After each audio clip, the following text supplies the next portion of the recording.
240-এ চাকা পাঞ্চার, বাঁ বগলে চন্দ্রবাবু নাইডু, ডান বগলে বিহারের নীতিশ কুমার, এরম করে চলছে। 2019 সালে একা বিজেপি 303টে আসন পেয়েছে, অর্থাৎ ভারতবর্ষের জমিতে শক্ত মাটিতে শক্ত পায়ে দাঁড়িয়েছিলেন।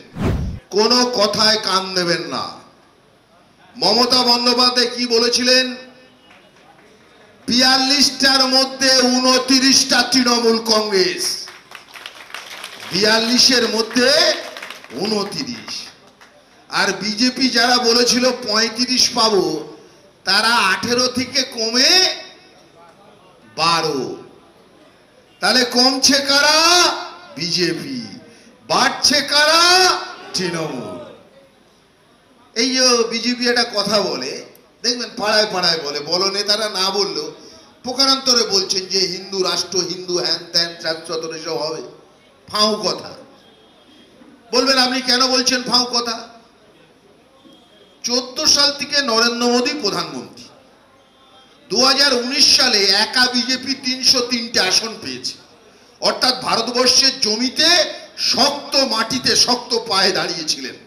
সেদিন হিম্মত হয়নি এক দেশ, এক জাতি, এক পতাকা, এক ভাষা, এক ভোট করবার। আর আজকে 24 সাল, আজকে কি নিজে দু পায়ে দাঁড়াতে পারছে বিজেপি সরকার? না।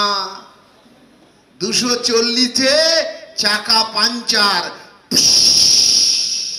কি হলো? হাওয়া বেরিয়ে গেল। এখন সরকারের কাজ নিয়ে হাঁটতে হচ্ছে।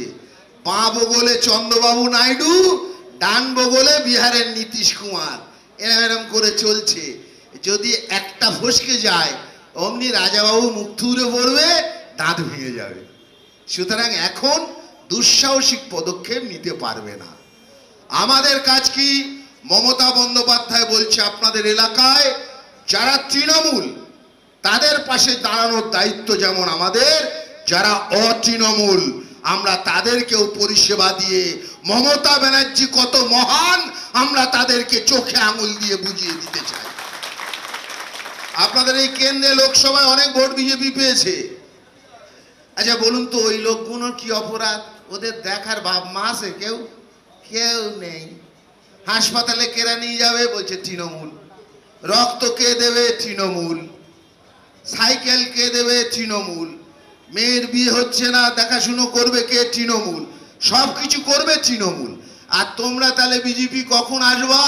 বলছে আবার যখন বিধানসভার ভোট হবে আমরা কেবলমাত্র তখন আসব। এরা হচ্ছে পৈরিজাই পাখি, সাইবেরিয়ান বার্ড। যখন শীত আসে তখন আসে, শীত চলে যায় ওরাও চলে যায়। এই বিজেপিকে বিশ্বাস করবেন না। তাই আমি আপনাদেরকে বলছি, বুথে বুথে তৃণমূল কংগ্রেসের কর্মীরা তৈরি তো? হাত তুলে বলুন তৈরি? ইয়েস।